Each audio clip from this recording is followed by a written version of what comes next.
I want to tell you a story of the old days, when people were different from now. As you know, we Eskimos are great seal hunters. In the past, the seal gave to us most of what we needed to live through the long winter. From the seal, we had oil for cooking. His meat fed us, and his skin made warm clothes to cover our bodies. It would take a long time to tell about all the wealth, all the useful things we received from Netserk. Truly, he is our greatest friend, and without him we would all perish. There are terrible stories I could tell of such bad times, of the killing of dogs and the death from hunger of our children. Our land is beautiful, but it is also harsh in winter, and without Netserk the seal, life for the Eskimo in far-off times was not possible.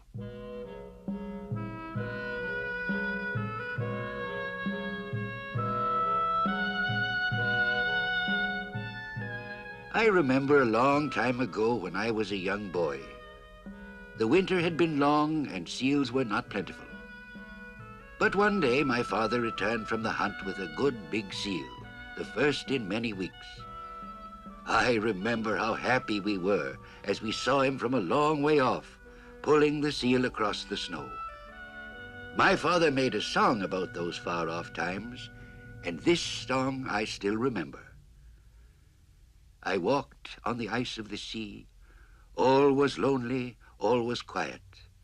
I heard only the sighing of the wind as I walked on the ice of the sea.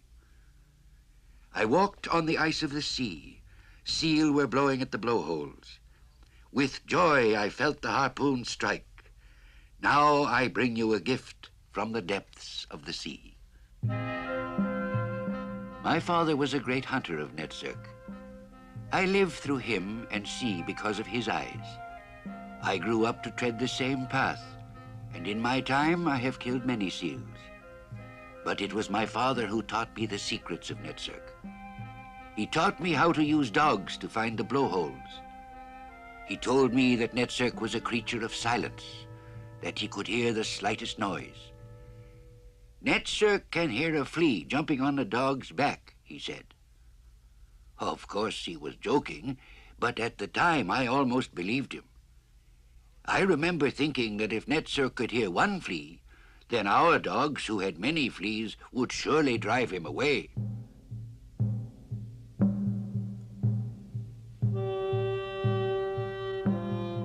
A seal must come up through the ice to breathe, or he will drown. When the snow is deep, his breathing holes are hidden from the eyes of the hunter, but not from the sharp nose of a good Eskimo dog.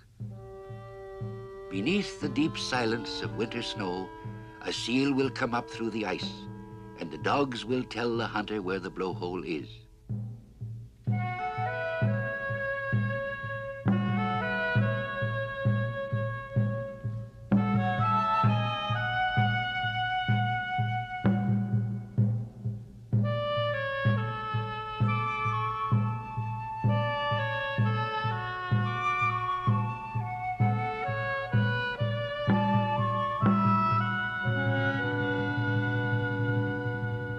In those far-off days, my father made many poems, and some he gave to me. He said, "If the sea goddess gives the hunter one of her creatures, let the hunter be thankful and his mouth blow a song in her honor. All creatures of the deep belong to Sedna the sea goddess. She is jealous for them. She will give up her children only to a skillful hunter. Only to the hunter who is clever will she give up her children.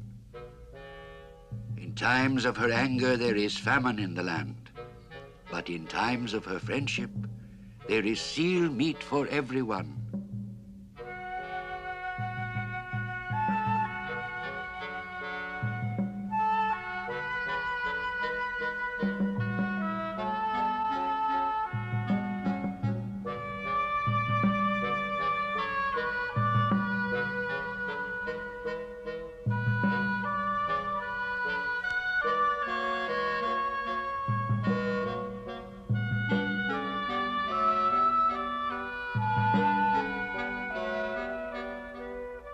are dangers in the Arctic, even for the hardy Eskimo.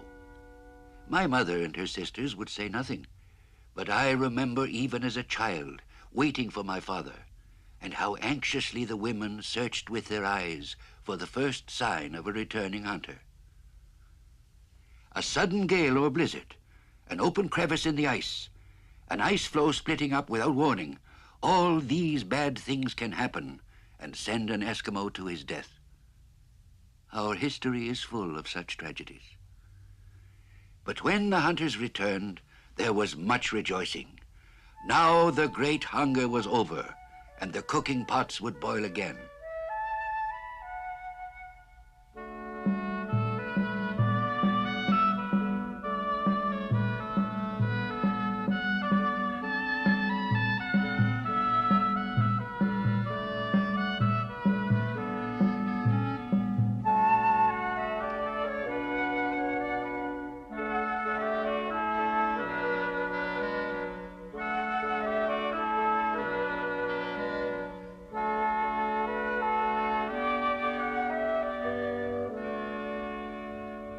All families share in the good fortune of the hunter.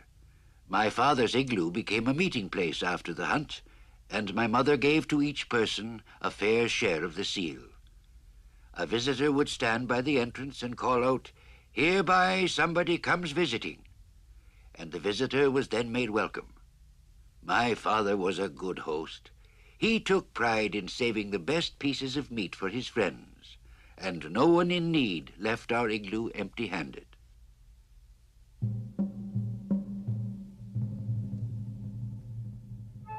My father said, "If the sea goddess gives the hunter a seal, let the hunter be thankful. Let the hunter honor the memory of Netsuk.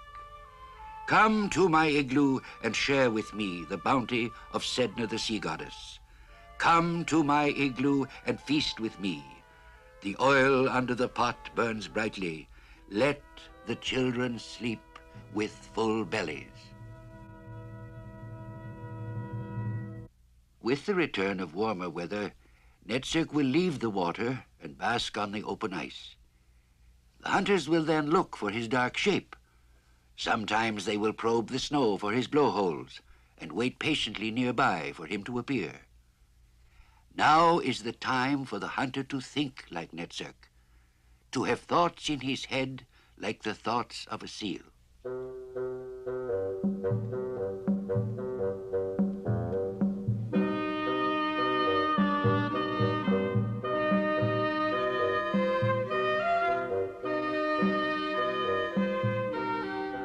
My father told me once about a very big seal who always managed to elude the harpoon. His tough old skin was said to be covered with scars from the many wounds he had received in his long life. Said my father, "I do not know how true this is, or whether such a seal ever lived, but one thing I can be sure of. I remember once trying to harpoon a certain big seal. It happened a long time ago. I had climbed to the top of a snow hill and looked over the frozen sea. I noticed a seal on the ice, a big one. Carefully, I watched him. Every now and then he would raise his head to make sure that no danger threatened. Then he would sleep for a little while. This was a fine big seal, full of good meat and oil. As I told you, a hunter must think like a seal. A seal has poor eyesight, but if the upright shape of a man comes toward him, the seal will slide quickly into the water, and the hunter will go hungry. You must act like a seal. You must pretend to grow flippers and a tail. You must raise your head and look about, then pretend to sleep. All these tricks I used as I crept closer and closer to Netsuk.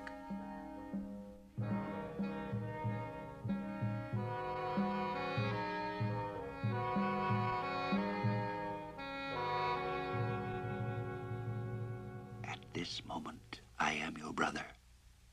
Do not leave me. I am like you. I sleep on the ice. I raise my head. Warily I look about for enemies. but see only my brother. Do not leave me.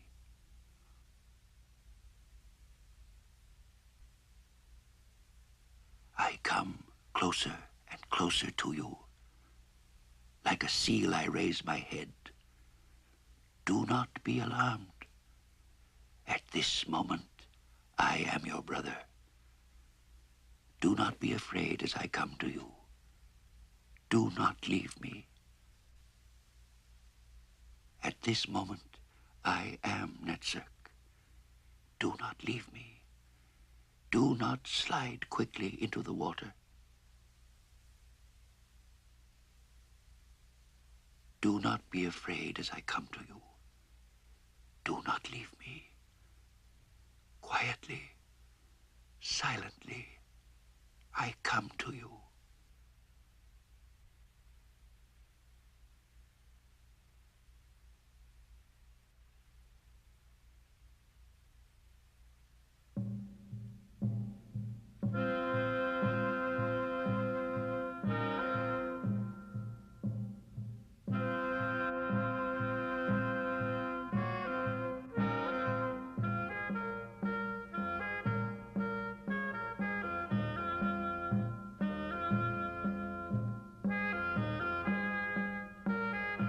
But when I struck with the harpoon, I missed.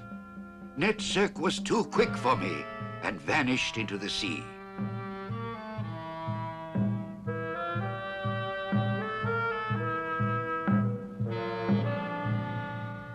But he came up to breathe again in another place not far away. I struck quickly. This time I had him.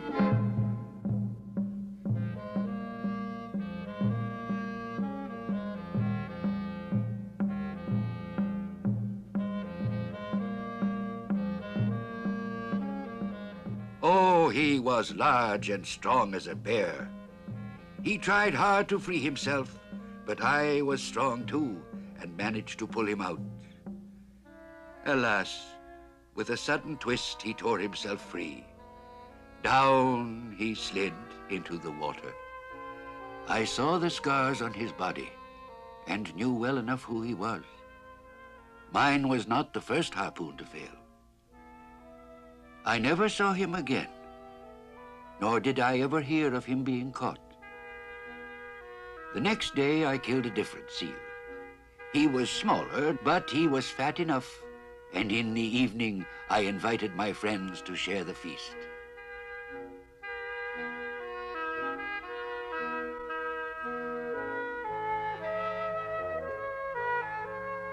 And that is the way we used to live.